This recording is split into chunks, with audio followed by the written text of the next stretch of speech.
for celebrities this whole weekend? What do they get out of it? That's a good question. They get to rub elbows with people they don't normally get to rub elbows with. I'm sure after you've been to the Vanity Fair Oscars party for 10 years, it's a little bit like going to the Correspondence Center for 10 years, and this is a new audience, and it's like the reverse of Hollywood. These are people who you've seen on TV from across the country, and now you can go meet them and hang out with them and do something different. Celebrities come for different reasons. Some are literally told, come to Washington, you can have dinner with the president. And you're kind of like, Logano, Illegano, like, yeah, you're in the same room as the president having dinner, but you're not really having dinner with the president. I think some celebrities really keep up with the news and they want to meet and see a lot of who they think are celebrities in their world, kind of like a Brian Williams. It's really kind of funny to watch the celebrities look at, get all sort of geeked out about meeting Hillary Clinton or John Kerry or, obviously Obama, just depending. But usually they're all trying to meet all of the people they read and see on TV.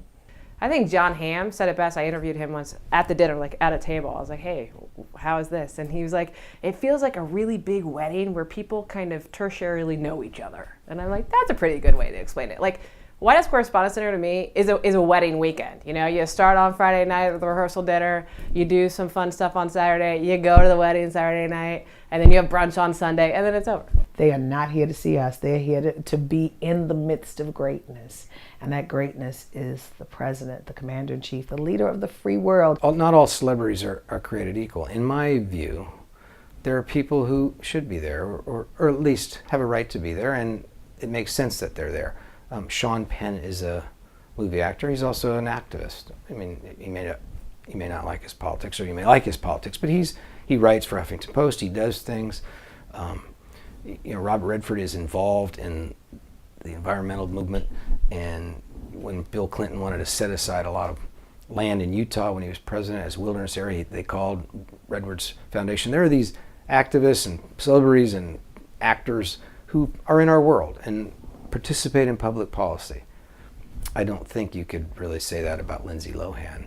Visibility, getting some time with the president and the real movers and shakers of Washington. I think it's just, and vice versa, by the way. I think some of the Washington power brokers get a charge out of mingling with the big donors and the Hollywood crowd.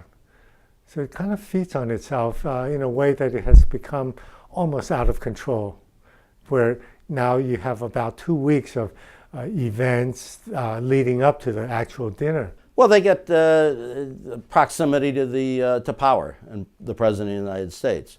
I often say to people, if you're so upset about the Hollywood contingent at the Correspondence Center, there's an easy solution.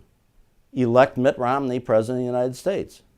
You wanted to, knock the celebrity quotient down, have a conservative Republican president. Well, as Jack Valenti used to say, celebrities and politicians come from the same DNA.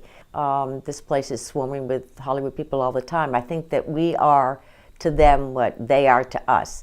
I think politicians are celebrities and writers are celebrities to them as much as we think of Hollywood stars being celebrities to us. What do these celebrities talk about with, the Undersecretary for Asian Diplomacy or whatever? Probably not Asian diplomacy. Is that right? I think it's all very light. I don't think there's any, over the course of the weekend, I really don't think there's any policy going on. I think it's just plain fun. The celebrities don't come and sit at your table for free because they want to hang out. They're getting paid. Everyone's getting paid. It's a big industry. I think Hollywood makes a good chunk of money off of Correspondence Weekend. Why do celebrities come? What's in it for them? Well, they're all pushed by their agents to come in many cases.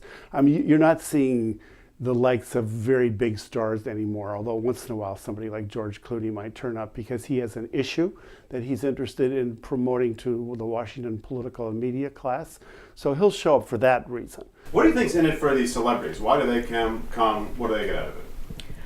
Well, I think the celebrities are excited to, be that close to President Obama or whoever the president is at the time. I mean, in Washington, it's something that we get used to, and so we're excited about the celebrities. But the celebrities aren't used to, seeing all the the politicians close up, and so it's probably exciting for them to experience this for the first time.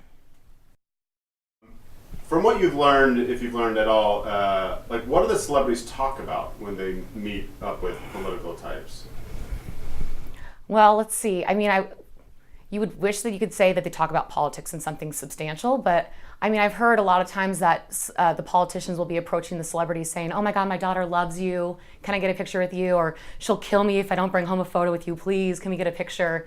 I think it's a little bit of the politician talking to the celebrity about, if they're a fan, or maybe, them themselves are a fan of their program. And then maybe they'll talk about them being from the same hometown or something like that. But I don't really hear too much policy talk. I think there's always been this fascination between Hollywood and Washington. I think DC is often mesmerized with Hollywood actors and actresses, and these actors and actresses who are very successful feel that they can have an influence in the public debate, whatever their cause happens to be.